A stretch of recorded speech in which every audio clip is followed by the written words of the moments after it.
Muy bien, pues bienvenidos a la tercera mesa redonda del Vermú de Nanociencia, que como sabéis es una actividad que está enmarcada dentro del Festival 10 a la menos 9 y que este año coordinamos desde la Sociedad Catalana de Nanociencia y Nanotecnología, la SCN2. Mi nombre es Diego de la Vega y soy estudiante de máster y parte del equipo de divulgación de la SCN2. En esta mesa redonda nuestro objetivo es un poco poder profundizar en las diferentes charlas de esta semana del Vermú y generar un poco de debate en torno a la temática de esta semana, ¿no? Que es el medio ambiente y las energías verdes. Entonces, dicho esto, lo primero que quiero hacer es presentar a los diferentes ponentes de esta semana y recordar el título de su charla para así refrescar un poco las temáticas.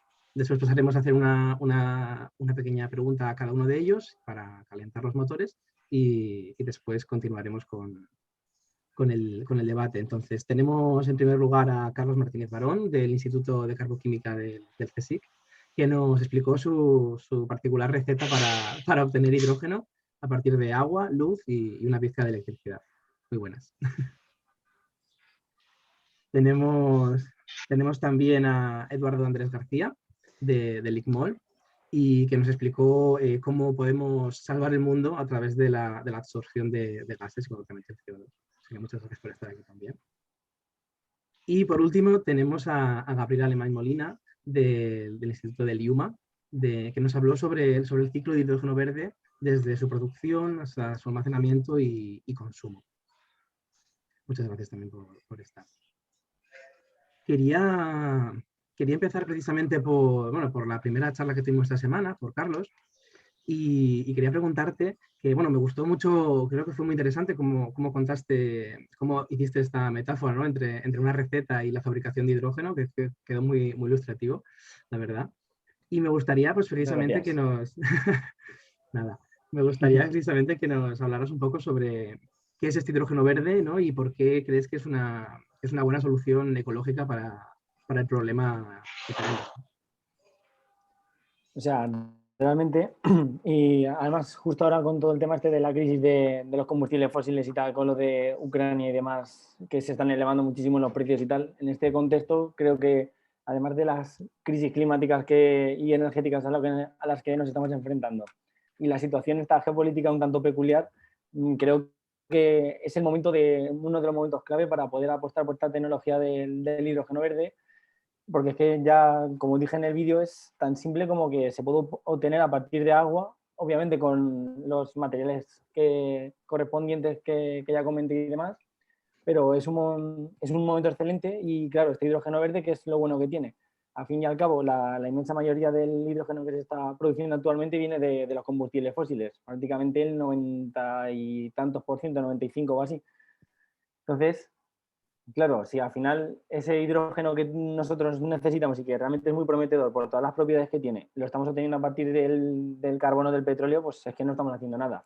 Entonces es ahora cuando tenemos que dar un golpe sobre la mesa y realmente apostar por el hidrógeno, que además, ya como también comenté en mi charla, cuando por ejemplo hacemos una reacción de combustión, simplemente se genera vapor de agua que se incorpora en el ciclo hidrológico y podemos volver a establecer como una especie de economía circular. Y es realmente interesante, la verdad. Luego también, para obtenerlo, hay varias maneras, pero en particular en la que yo me quise centrar es como en la tipo fotosíntesis, entre comillas, que también dije, que es eso, a partir de un pequeño aporte externo de electricidad, que puede venir fácilmente de una placa solar, por ejemplo, por deciros algo. Luego, la luz, que bueno, la luz directamente puede incidir directamente sobre el material fotoactivo y empezar a hacer la reacción. Entonces, con este tipo de cosas, si conseguimos realmente hacer conseguimos obtener unas eficiencias bastante buenas, puede llegar a ser competitivo en algún momento del futuro. Todavía queda bastante trabajo por hacer, pero eso no nos tiene que desilusionar. De hecho, nos tiene que dar más fuerzas y más ánimo para continuar con estas investigaciones que son muy, muy, muy interesantes. Sí, la verdad que sí son interesantes y es muy importante este trabajo, ¿no? que hacéis en plan de ir buscando soluciones. Quería precisamente también hacerle un poco esta pregunta a Gabriel, porque también nos contabas en tu charla precisamente esto, ¿no? Todo este ciclo de hidrógeno verde y cómo puede funcionar. Incluso nos ponías un ejemplo de una ciudad, ¿no? De una ciudad entera gestionada a través de este hidrógeno. Y a mí una de las cosas que me sorprendió precisamente es, hablando de pasado, presente y futuro, ¿no? De que realmente, por ejemplo, en España comentabas que ya hay plantas de fabricación de hidrógeno y de industrias que utilizan este hidrógeno, ¿no? O sea que de alguna manera tenemos que seguir trabajando hacia ellas, pero ya están en el presente. No sé qué opinas al respecto. Sí, sí, efectivamente. Una de las cosas más interesantes sobre el hidrógeno es eso, que con la tecnología que tenemos actualmente ya se están obteniendo resultados razonables y vemos que ya es competente a nivel industrial. Tenemos la planta de producción, por ejemplo, de Puertollano en Ciudad Real, que es de las más grandes de Europa, pero el margen de mejora que todavía tiene esta tecnología es muy, muy grande. Tenemos como competencia los combustibles fósiles que llevan optimizándose todos los sistemas, tanto de los vehículos como de las plantas para producción de energía durante muchos, muchos años. Entonces, el hidrógeno, en cambio, es una tecnología inmadura en ese sentido, y por eso tiene unos costes, los sistemas para la producción y el consumo y para el almacenamiento de hidrógeno bastante elevados. Pero claro, tenemos que tener en cuenta que se está invirtiendo mucho dinero y mucho esfuerzo en investigación y poco a poco se irán alcanzando objetivos en el tema económico para que sea una tecnología más competitiva. Interesante. Luego debatiremos un poco también más sobre estos problemas, ¿no? Estos retos o estas dificultades que podemos encontrar, porque de hecho, Carlos, hacías una buena pregunta, que era, si esto es tan bueno, ¿por qué no lo estamos utilizando ya completamente, ¿no? Pero bueno, eso luego vamos a ello. Quería antes de eso también, pues eso, saludar a Eduardo, ¿no? Y comentar que me pareció que, vamos, que explicaste muy bien pues, que eran los MOOCs y que eran todo este tipo de tecnologías. Y me gustaría que también explicaras, porque creo que lo que proponías era un poco diferente, ¿no? Ataca a otra parte del problema, que no es tanto la producción de energía como la buena, como la filtración, ¿no? O absorción de estos gases para evitar que vayan a la atmósfera. Bueno, explícanos un poco, ¿no? Cómo funciona. Sí, una vez asumido que el problema está ahí, que vamos a seguir produciendo gases, vamos a seguir produciendo contaminantes, ojalá pudiéramos mañana cortar el grifo, cerrar, cambiar todo el sistema industrial, pero eso no va a pasar, al menos no mañana. Entonces, la solución que tenemos ahora es tratar de lidiar con los primeros problemas, es decir, reducir la contaminación, reducir todo el impacto que se está produciendo actualmente. La forma de hacer eso, en vez de atacar al proceso en sí, es ver qué productos residuales y contaminantes se producen al final del proceso y tratar de bien reducirlos, bien capturarlos, absorberlos, separarlos. Para ello hay muchas técnicas que están usando actualmente. Actualmente sobre todo es criogenia, destilación criogénica. Se necesita aún más energía, es decir, si queremos ir a procesos limpios y reducir o producir energías limpias, lo que no podemos es que para hacerlos más limpios necesitemos más energía que aún produzca más contaminantes, sería la pescadilla que se muerde la cola. Entonces, lo que proponemos son procesos energéticamente mucho más económicos, económicamente también reducidos, y en ellos de absorción, entonces con materiales porosos, son los que destacan. Primero por eso, por los bajos costes, reutilización y además que producen una alta eficacia. El mayor problema es que tienes que cambiar el sistema entero para implantarlos, por lo tanto, tienes que estar 100% seguro de que aquello va a ser económicamente viable. Entonces, aunque ya hay muchos materiales que se dedican a ello y que producen eficiencias de separación muy altas y captura de, sobre todo, CO2 realmente elevadas, seguimos trabajando aquí en nuestro grupo diseñando nuevos materiales que se adapten, que mejoren los que tenemos actualmente.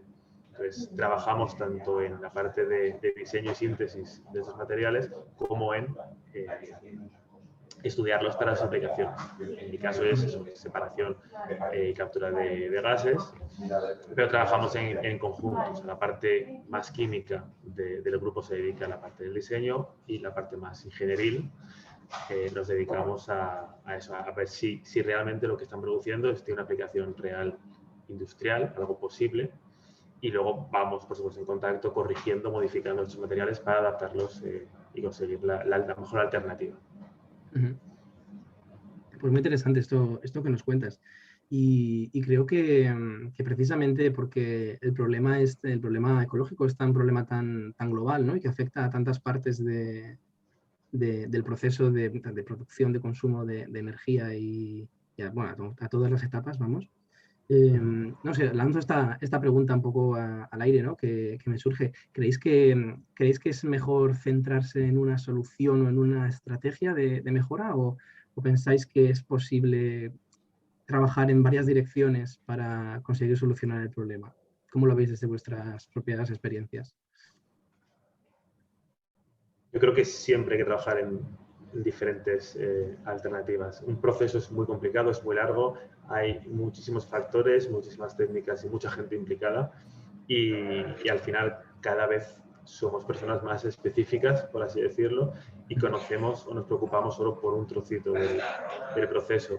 Idealmente los reactivos ya serían verdes, el proceso sería verde y la salida, los productos también serían verdes. Entonces ahí ya muy rápidamente y muy a lo grande ya son 3 partes muy diferenciadas. Si ya entramos en esas partes, saldrían otras 20. ¿Qué opináis? ¿Algún comentario que queráis añadir? Sí, yo también pienso eso, que tiene que ser una combinación de tecnologías, centrándonos, bueno, en el caso que hemos comentado Carlos y yo, de la economía del hidrógeno y todo eso, no sería viable centrándose únicamente en ese camino. También es muy importante desarrollar la parte de almacenamiento de energía. También, simplemente hablando del hidrógeno, pues eso, no únicamente tecnologías electroquímicas a partir de energías renovables, sino también toda la gente que está estudiando la obtención a partir de biomasa. En fin, o sea, es muy complejo y muy amplio y tiene que ser un estudio donde colaboren pues, diferentes puntos de vista, como comentaba Eduardo, de su grupo, de un punto de vista más fundamental, químico, también un conjunto de ingenieros para el escalado, y tiene que haber mucha comunicación entre todos para saber las limitaciones y cómo resolverlas, cada uno centrado en su tema también. Más científicos teóricos que desde un punto de vista computacional diseñen sistemas más eficientes, etc. Sí. De acuerdo. Pues ya que estamos de acuerdo, ¿no? En que queremos trabajar o sea, que sería interesante trabajar de esta manera como multidireccional. ¿Cuáles creéis que son ahora mismo los principales retos o limitaciones de las diferentes tecnologías que en las que vosotros trabajáis, o las limitaciones o retos, sí, básicamente, que os encontráis, ¿no? En el asunto, bueno, en temas materiales, de, oye, mira, este material, que muchas veces comentabais, ¿no? Este material necesita platino y que es muy complicado obtener porque está muy geolocalizado. ¿Cuáles son los principales problemas?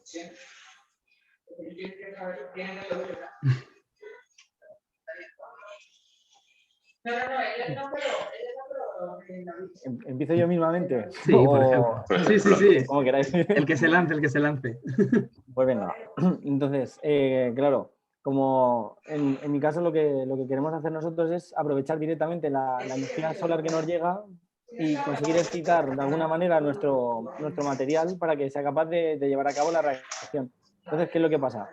En concreto, el material que estamos utilizando nosotros es dióxido de titanio, que es un óxido semiconductor. Eso quiere decir que tiene un espaciado en energía entre la banda de conducción y la de valencia, que es lo que necesitamos sobrepasar para que este material sea fotoactivo. Lo que pasa es que este espaciado es relativamente grande, entonces eso significa que el dióxido de titanio no es capaz de absorber toda la luz que le está llegando, solamente la parte que está más cerca del ultravioleta.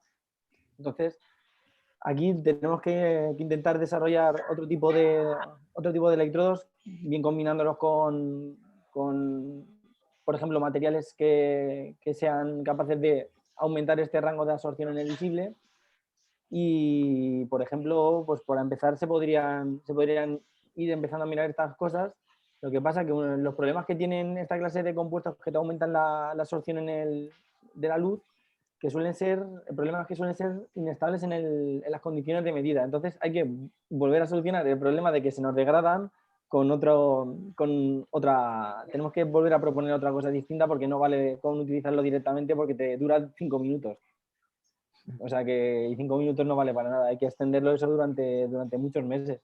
Si realmente queremos que sea escalable y que realmente tenga utilidad, pues si no, pero bueno, es el principio, así que poquito a poco iremos cada vez mejorando las cosas estas. Muy bien. Pues en los casos que sí. En los casos que comentaba yo, por ejemplo, nosotros sí que es principalmente el precio a corto plazo de los materiales que se utilizan comercialmente, pues están basados en nanopartículas de platino. Cuando se trata de electrocatálisis, el metal que mejores propiedades da es el platino. Entonces, este metal es muy caro, pero también, o sea, es caro porque cuesta hacerlo y es caro por su escasez también. Entonces, a largo plazo, tendríamos que, se calcula que con todo el platino de la corteza terrestre se podrían cambiar el 20% de los vehículos actuales a vehículos basados en pilas de combustible. Y claro, eso solamente hablando de vehículos. Si quisiésemos aplicar las pilas de combustible a plantas de producción de energía, pues no hay platino suficiente en la corteza terrestre. Y además existe un tercer factor, que es la estabilidad de estos materiales. Pues el platino se envenena fácilmente, estos catalizadores se envenenan con el monóxido de carbono, que como se alimenta la pila de combustible con aire, y en el aire hay muy pequeñas cantidades, trazas de monóxido de carbono, estos catalizadores a cada cierto tiempo se envenenan y pierden su actividad. Entonces se tiene que, vamos, es esencial preparar materiales basados en metales diferentes, que sean estables y también muy abundantes, como podría ser, por ejemplo, la tríada de hierro, cobalto y níquel.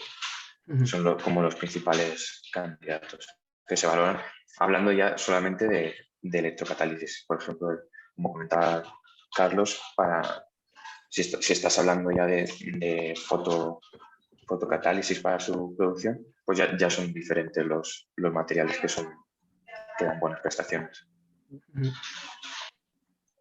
El platino, por ejemplo, no tendría estas propiedades fotocatalíticas, no tiene nada que ver. En cuanto a la separación y a los MOS, los MOS son realmente un grupo de materiales que tienen apenas poco más de 20 años. Entonces, son materiales que han pasado de ser muy básicos y muy sencillos a realmente estructuras complejas, funcionalizadas, con flexibilidad. Es decir, es un campo que está creciendo y avanzando mucho y muy rápido. Entonces, más que eso no es un problema, pero sí que es verdad que a la hora de implantarlo, con un crecimiento tan alto, a veces es mejor esperar a encontrar el material en mayúsculas. Y al final, en estos casos, en todas estas nuevas tecnologías, yo creo que el mayor problema es ese, que son nuevas tecnologías y que destronar a estas tecnologías más tradicionales, esta industria tan tradicional, y intentar implantar algo completamente nuevo que tiene un punto arriesgado, es muy difícil, es cambiar un sistema. Al final ese es el mayor hándicap para que esto sea un cambio rápido y no pues, algo mucho más despacio, mucho más poco a poco. Claro, es que de hecho, todos vosotros en las charlas de esta semana comentabais, entre otras muchas cosas, comentabais los problemas que no solo son problemas científicos muchas veces para el cambio este cambio de modelo, ¿no? Sino que también hay problemas económicos, problemas políticos, problemas geoestratégicos, problemas sociales, en plan, hay mucha diversidad de problemáticas. Entonces, sin querer profundizar, porque no pretendo que nadie sea experto en geopolítica, pero simplemente mi pregunta es más sencilla. ¿Creéis que basta con la ciencia, con la investigación, para solucionar este problema? ¿O creéis? Yo creo que no.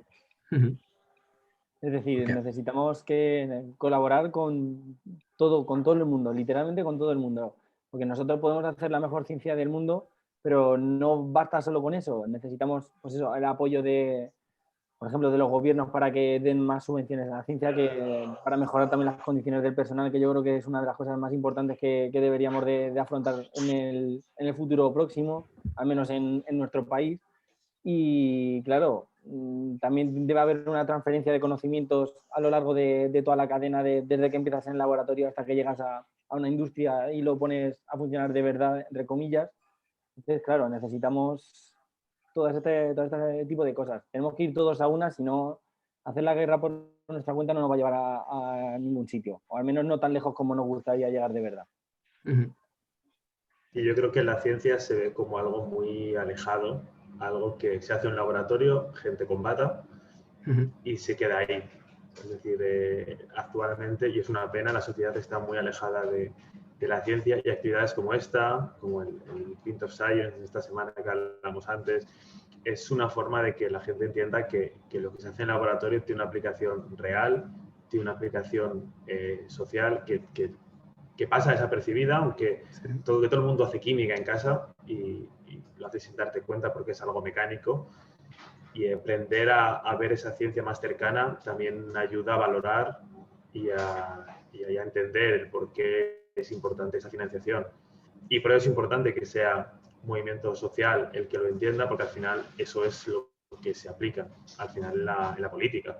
Es decir, si el político dice A o B, pero la sociedad está en contra y no lo entiende, el cambio no se realiza. Por eso hay que empezar modificando, haciendo entender a la sociedad la importancia de la investigación, para que eso luego se transforme en subvenciones, becas, contratos que sigan, que apoyen la investigación, que no deja de ser un proceso a largo plazo. No podemos pretender dar 1 millón de euros mañana y en 2 meses tener la solución. Son 100.000 euros durante muchos años para que esta solución sea factible. Eso es. Sobre todo para solucionar... Sí. Adelante. Nada, eso, que estoy completamente de acuerdo con los compañeros, y también, ya que no es solamente un problema local, ni de España ni de Europa. Aquí, por ejemplo, sí que veíamos que la Unión Europea había hecho la segunda inversión más fuerte en hidrógeno verde en España, en Mallorca, y parece que se empieza a ver la luz hacia una transición, hacia energías renovables y todo eso.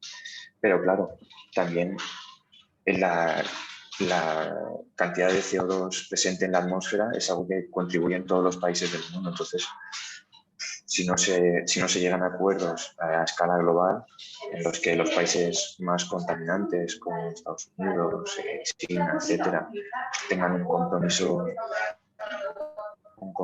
claro, va a ser muy complicado. Aquí, eso, con el Pacto Verde Europeo, está el objetivo de, para el año 2050, ser el primer bloque climáticamente neutro.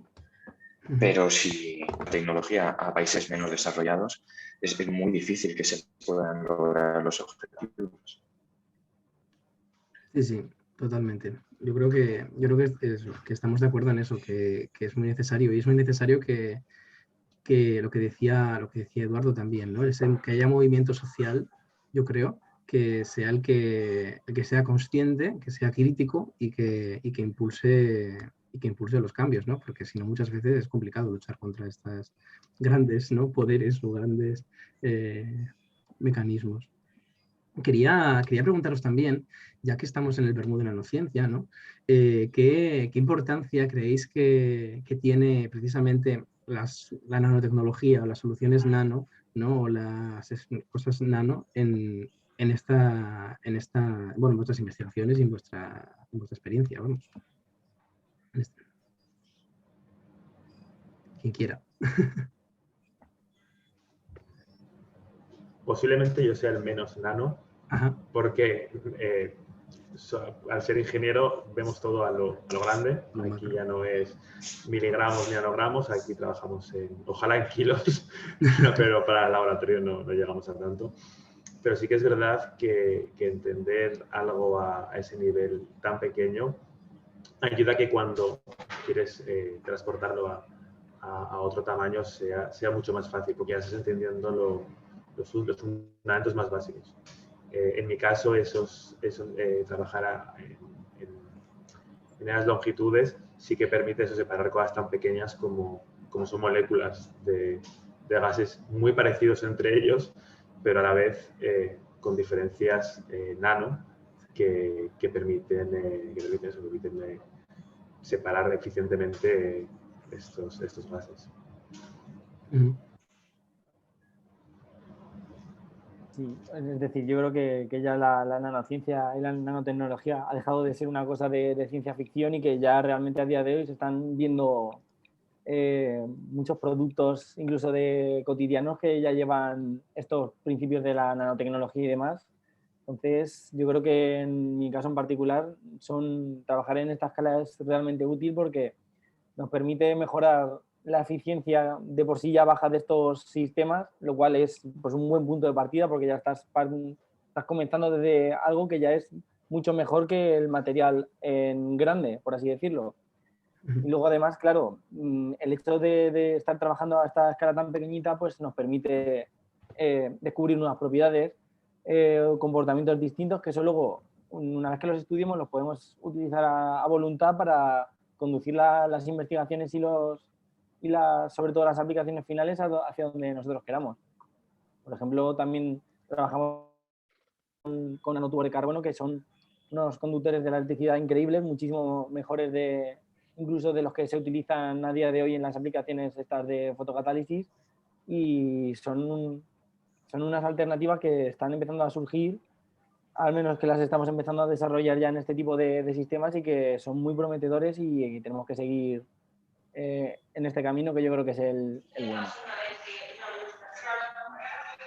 Claro, yo pienso también que eso, comprender desde un punto de vista fundamental lo que sucede a escala nanométrica.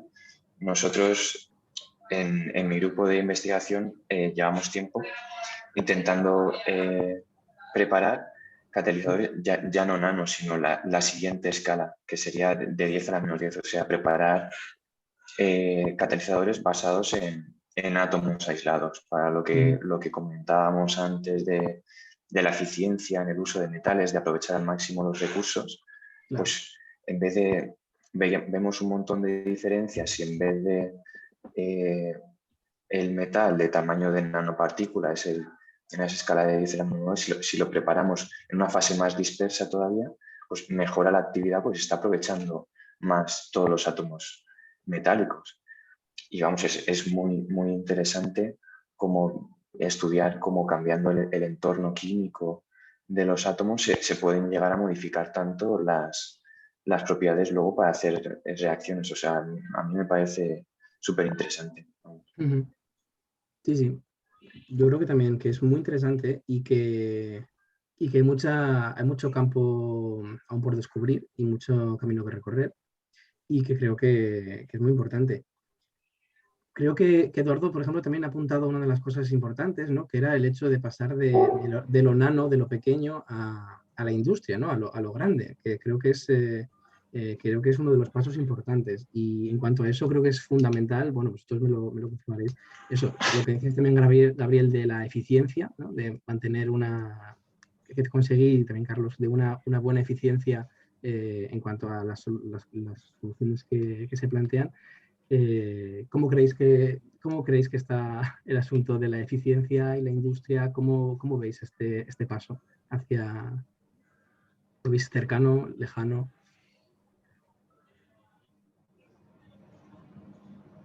Yo creo que es relativo. Bueno, es que también según cómo Sí, lo mires. Es decir, yo vale. creo que mañana no podríamos utilizar las cosas que estamos haciendo ahora mismo en el laboratorio, pero de aquí a 5 o 10 años, con todo lo que hayamos mejorado desde aquí hasta ese momento, creo que puede ser algo a plantearse incluso a llevarse a cabo de verdad.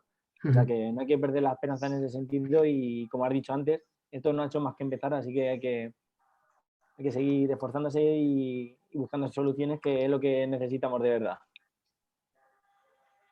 Sí, yo pienso igual, al final el escalado y todo esto es un proceso largo, es un proceso muy largo y hay que llevarlo eso con paciencia y confiar de que los resultados en una escala más de 5, incluso 10 años pueden llegar a la industria y pueden cambiar realmente todo, pero es una escala de primero ver desde un punto de vista fundamental qué funciona y qué no, luego pasarlo a una escala más de planta piloto y ver si se mantienen estas propiedades o suceden cosas que no esperábamos, volver a hacer modificaciones. Y es un proceso, la verdad es que un poco casi desesperante, pero... Sí. Sí, yo pues de los materiales que he dicho que llevan poco más de 20 años, los primeros que se hicieron ya están síntesis fáciles, reportadas para producir nanopartículas de estos. Los nuevos se intentan ya, algunos de ellos ya hacer directamente a tamaño nano, otros se intentan. Ya son materiales muy nuevos, son materiales muy diferentes. Creo que ya se considera la cuarta o la quinta generación de estos MOS, la que es una muy grande. Entonces, el paso de convertirlos a nanoparticulado sigue siendo un poco lento, pero bueno, el camino es ese y realmente entender cómo afecta, en mi caso, el tamaño de partícula a esos procesos sí que nos va a ayudar luego a entender toda la mecánica, todos los balances que están ligados a estos procesos de separación.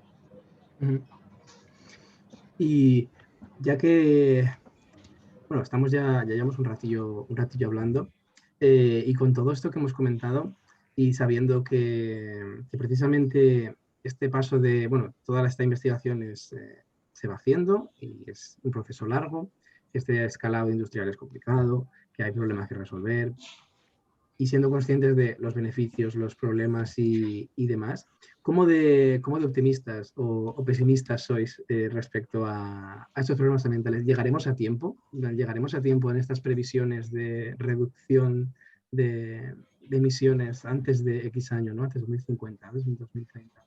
¿Llegaremos a tiempo o no? ¿Y qué necesitaríamos para llegar a tiempo? Bueno, os dejo. Quiero pensar que si estamos en este mundo es porque somos optimistas. Sí. Llegar a tiempo, creo que llegamos tarde.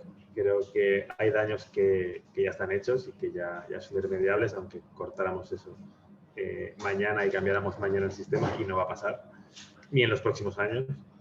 Entonces quiero pensar que sí, que todos estamos aquí buscando pues, alternativas para que antes o después permitan un cambio. ¿Eso es ser optimista? Bueno, es optimista y pesimista a la vez, pero sí que es entender un poco cuál es el problema y qué soluciones realistas puede haber en los próximos años. Carlos, que te veo. Sí, sí, o sea, la verdad que no puedo estar más de acuerdo con lo que ha dicho Eduardo. Ya vamos tarde, pero precisamente eso es lo que yo creo que nos tiene también que motivar y creo que es lo que nos pasará a todos, de levantarte cada día y decir, venga, vamos a volver a probar cosas nuevas, vamos a seguir buscando soluciones a problemas que realmente están cada vez peor, por así decirlo. Y es lo que, al menos uno de los motivos por el que nos movemos los investigadores, segurísimo. Entonces, yo creo que, aunque la cosa pinte fea, creo que tenemos que dar esperanza a todo el mundo en ese sentido, porque tarde o temprano, más espero que pronto que tarde, consigamos encontrar las soluciones que tanto queremos. Yo pienso igual, yo creo que hay que verlo desde un punto de vista optimista porque bueno, también ayuda a eso, a mantener la motivación y también de transmitirlo pues al resto de la sociedad para que puedan concienciarse y puedan sentirse parte también de ese cambio y que vean que se produce un cambio real, pero también eso, siendo realista, pues ves ciertos puntos, como había dicho antes, de luz después de todo esto, de inversión y todo eso, pero luego, pues yo qué sé, ves otras cosas en la humanidad como la guerra de Ucrania, con todo esto, y a veces te planteas si realmente podemos avanzar todos hacia el mismo punto, pero hay que ser optimistas, yo creo. Muy bien. Pues para terminar me gustaría, vamos, daros como un minutillo a cada uno. Bueno, un minuto más parecido como debate político, pero no. Un momento a cada uno para que penséis qué mensaje querríais transmitirle pues a la sociedad o a una persona que se quiera informar de estos temas, que quiera formarse una opinión crítica y luego actuar en consecuencia y qué mensaje les transmitiríais, ¿no? a la gente.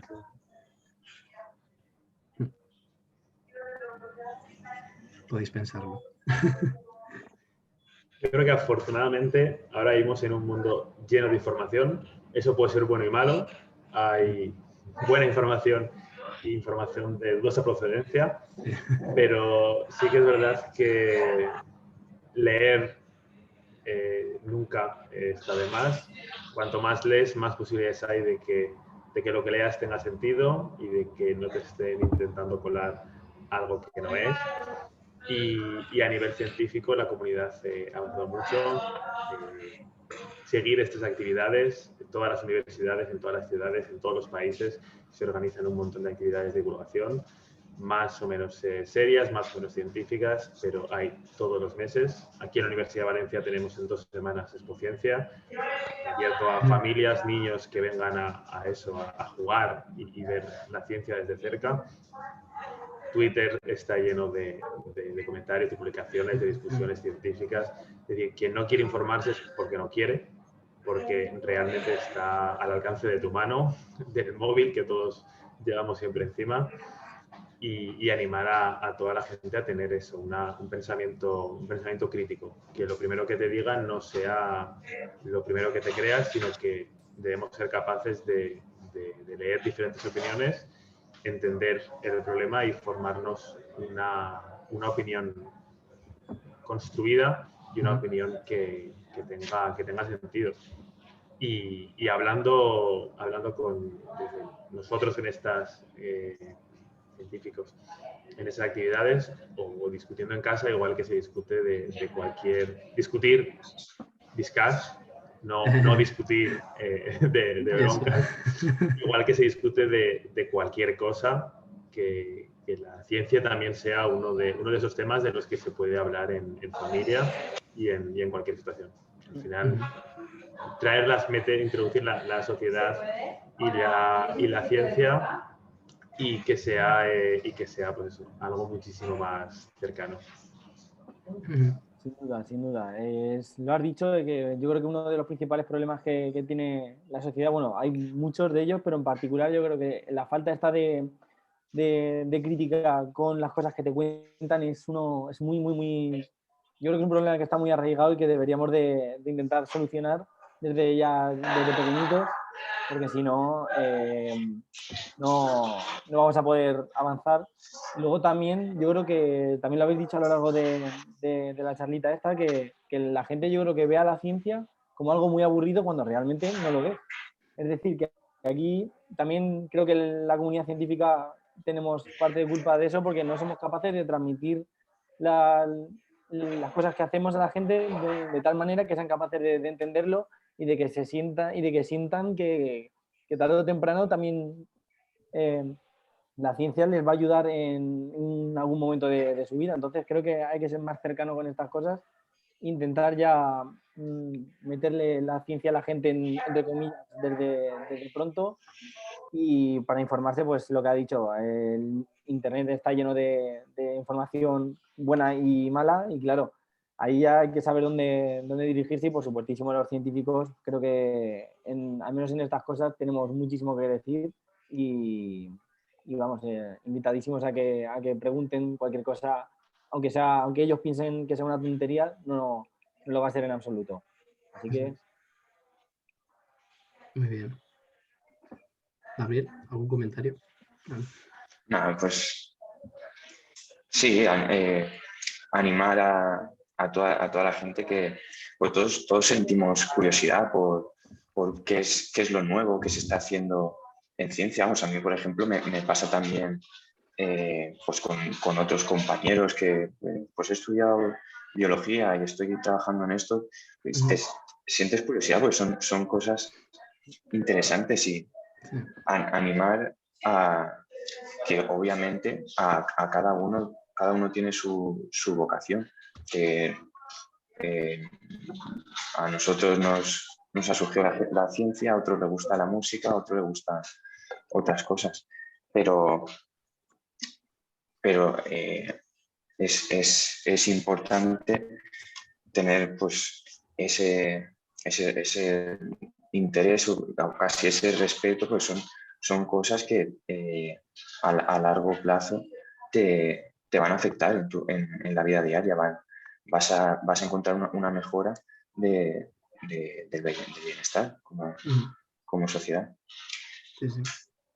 Entonces, pues eso, agradecer siempre a todas las personas que nos preguntan interesadas de qué hacemos y que, vamos, eso también motiva mucho nada, pues. Eso es. Animar a todo el mundo a que pregunte, que los científicos sois personas accesibles, personas que estáis allí y que bueno, eso, que estamos en la sociedad igual que el resto, ¿no? Entonces, bueno, yo creo que ha sido muy, muy interesante esta charla que hemos tenido, esta mesa redonda. Nada, agradeceros a todos vosotros por estar aquí, a Eduardo, a Carlos, a Gabriel, por vuestra colaboración, por vuestra buena disposición y nada, que nos seguimos viendo en redes y donde sea y muchas gracias. Muchísimas gracias. Gracias. Muchas gracias a ti.